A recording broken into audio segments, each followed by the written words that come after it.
What about early detection? That seems to, we're always told early detection is your best, defense against cancer, but then if we're waiting until you're 50 years old. Well, isn't it interesting that the last time I looked up prevention in the dictionary, it didn't say find it early. It said don't get it in the first place. And so this whole concept of finding it early is kind of a strange thing inside of medicine. Why isn't it that healthcare providers in conventional medicine want you to not get it in the first place? Well, we have a big cancer industry. We have a big AIDS industry. We have a big fibromyalgia industry. If we cure all those people, a lot of bench researchers and all the way down the line are going to be out of a job. The American Cancer Society, the National Cancer Institute, the Komen Institute, none of them have any focus on preventing cancer. They all want to cure it after you have it. But there truly are ways to prevent you from getting cancer. One of the ones with breast cancer has to do with infrared breast imaging, which is more commonly heard of as breast thermography. That tool was FDA approved to be an adjunctive tool to mammography. It was approved by the FDA to be used in 1982. It's been a tool that's been around for a very long time, and sometimes people say, well, there's no research, which is simply not true. The research studies that were done in the 80s and 90s, some of them involved as many as 60,000 women, 40,000 women, 10,000 women that they followed over 8 to 12 years using a non-invasive tool, which is infrared imaging. It's a heat detecting scan. There's no pain, no pressure, no radiation, no compression. You could follow very regularly because you're not causing any problems like you cause with mammography. And that is the tool in that window of opportunity of where you see a doubling cell that starts at the bottom of the ocean and doubles and doubles and doubles until it gets to the surface of the ocean where you can see it with mammography.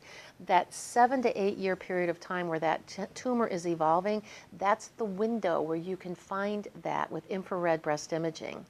And when you find it with infrared breast imaging, there are an enormous number of things that you can do to stop the angiogenesis, to stop the nitric oxide, to make those cells heal, that a significant number of those indices all go away.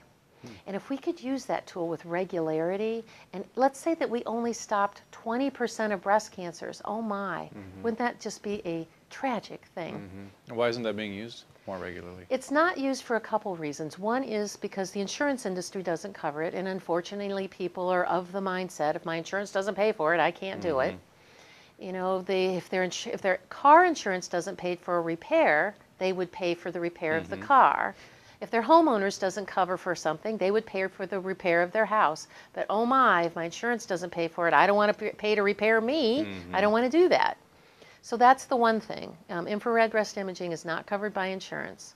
The second thing is that conventional doctors don't know what to do when they find a positive one.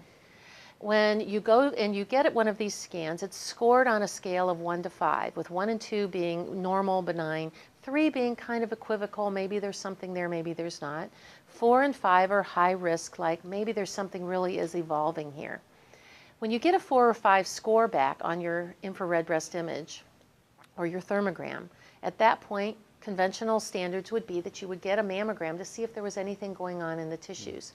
Because thermography is a test of your physiology. It's looking at how those physiological changes are happening and bubbling along until they actually solidify in your tissues to where you can see it with a mammogram.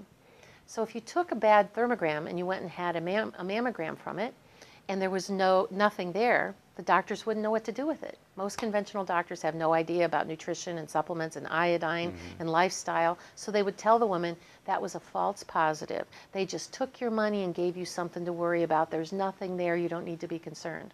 However, there have been several research studies that have been done that those women that were the 4 and 5 categories, as you followed them along, more than 40% of them would develop full-blown breast cancer within just a few years. So it's an early warning signal that doctors don't know what to do with. It's like a high blood pressure is an early warning signal that there's something going on, but they have a drug for that, and that's the difference.